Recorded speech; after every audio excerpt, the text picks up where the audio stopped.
তার স্বপ্ন কল্যাণ ও নেককারময়। ইউসুফের স্বপ্নে কখনো অপবিত্র আত্মার স্থান হবে না। আব্বাজান, কি স্বপ্ন দেখেছো তুমি? আমি স্বপ্নে দেখলাম আমার ভাইয়েরা মরুভূমিতে খেলা করছিল আর ঝোড়ো হাওয়া বইছিল।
অনুমান করছি এই স্বপ্নের বিশেষ কোনো ব্যাখ্যা নেই।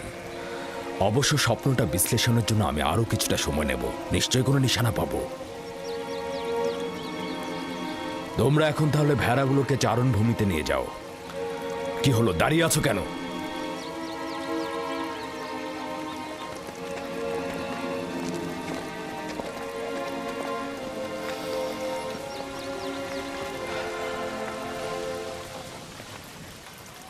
জানি না স্বপ্নের ব্যাখ্যাটা কি হবে।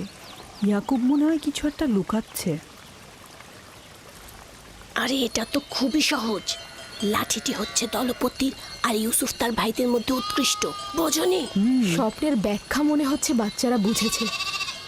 দেখুন তারা কেমন যেন মনক্ষুণ্ণ। আমাদের চেষ্টা করে যেতে হবে যাতে তারা তাদের ভেতর থেকে মন্দ প্রভাব মুছে ফেলে। সবার সম্মুখে আসলে স্বপ্নটা বলা উচিত হয়নি। কিছু রুটি ও খোরমা তৈরি রাখো, 1 ঘন্টা পর আমি ওদের কাছে যাব। এসো এসো পুত্র আমার।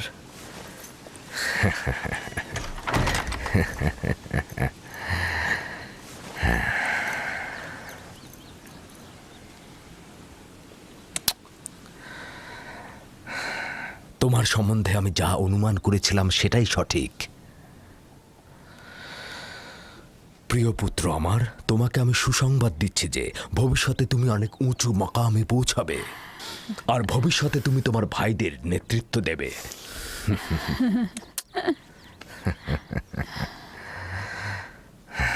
আমার পিতা তোমার দাদাজান আমাকে দোয়া করেছিলেন যে আমার বংশ থেকে অনেক অনেক পয়গম্বর আসবে। সবসময় আমার মন জানতে চায় যে আমার রেসালাতের উত্তরাধিকারী কে হবে। আশা করছি যে আমি যা ভাবছি তুমি তাই হবে। খোদা তাআলা তোমাকে সকল পাপাচার ও বিপদ থেকে রক্ষা করুক। সম্ভবত তুমিই সেই যার জন্য আমরা অপেক্ষায় ছিলাম। আব্বাজান, রিসালাত মানে কি?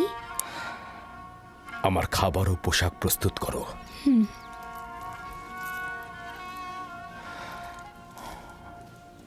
হে আমার পুত্র, রসুলগণ খোদার পক্ষ থেকে ইনসানদের জন্য প্রেরিত।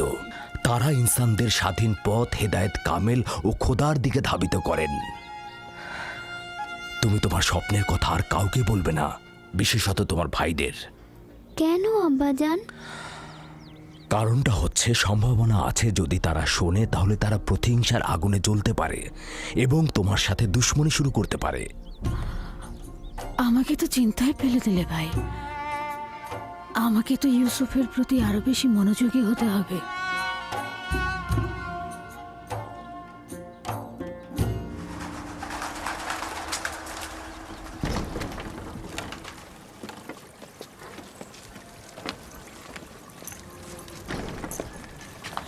যদি অনুমতি দাও ইউসুফকে আমি এখন বাড়ি নিয়ে যেতে চাই।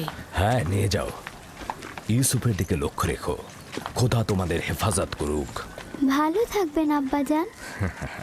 খোদা তোমার সহায় হোক। সতর্ক থেকো আমার পুত্র। রাতে যখন ফিরবে ইউসুফকে আবার নিয়ে আসবো।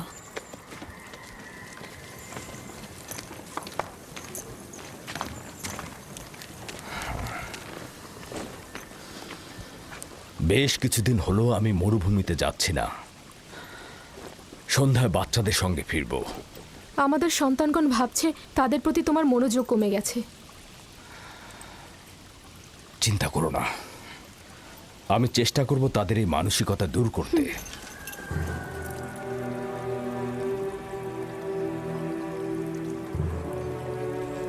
ইউসুফ আর বেনিয়ামিনের উপস্থিতি ইয়াকুবকে তার অন্যান্য সন্তানের প্রতি অমনোযোগী করে তুলেছে। খোদা হাফেজ। খোদা হাফেজ।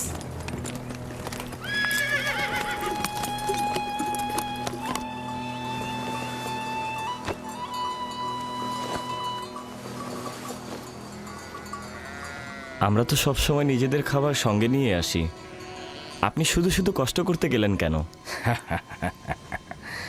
তার মানে কি আমার অধিকার নেই যে আমি আমার পুত্রদের জন্য খাবার নিয়ে আসি? অধিকার কি নেই কোনো দিন তাদের সঙ্গে কাটাবো? আপনার আগমনের চাইতে আর কোনো কিছুই আমাদের কাছে আনন্দদায়ক নয়। আপনার আগমনের পূর্বে আমরা মাতম করছিলাম। আমরা কেউই আসলে হাসার মতো অবস্থায় ছিলাম না। কেন?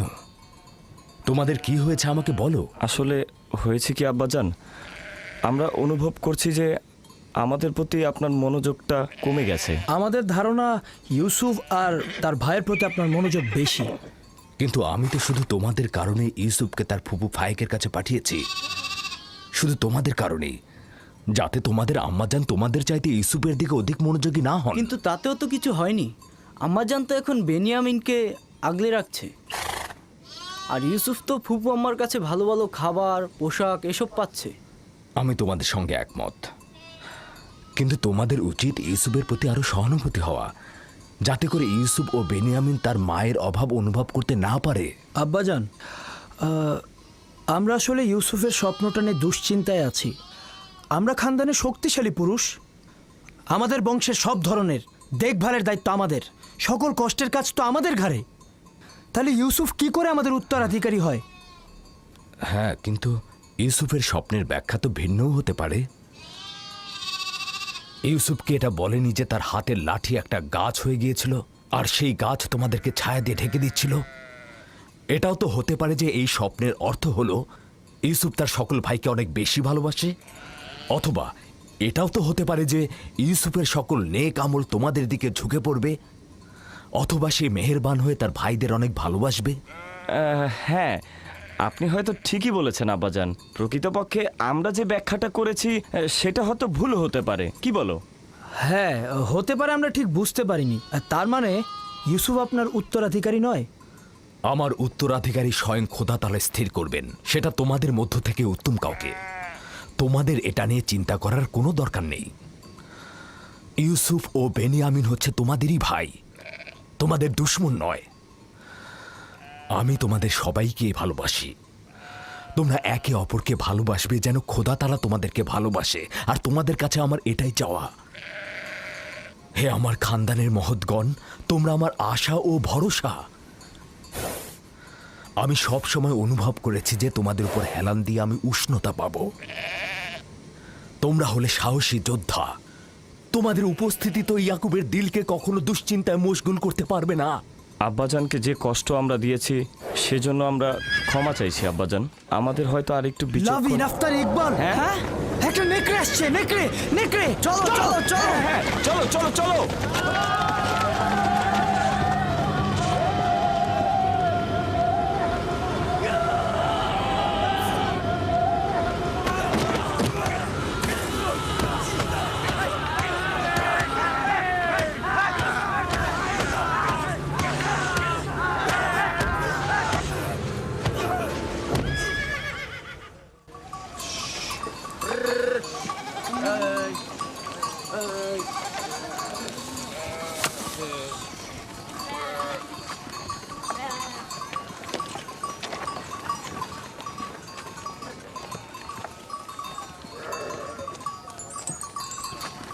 এটাকে কে